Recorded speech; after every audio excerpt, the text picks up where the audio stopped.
为何呀？大侠到底所谓何事啊？所谓何事啊？把钱给我。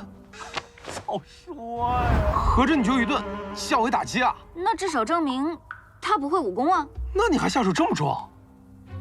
哎，你想想，他可是与苏檀儿日日亲近的人，然后呢？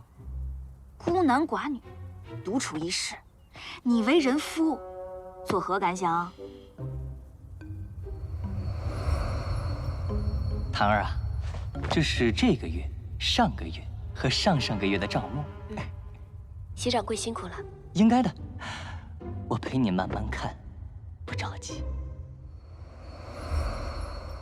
其实就是正常工作嘛。但我这心……现在还觉得我下手重吗？那不成。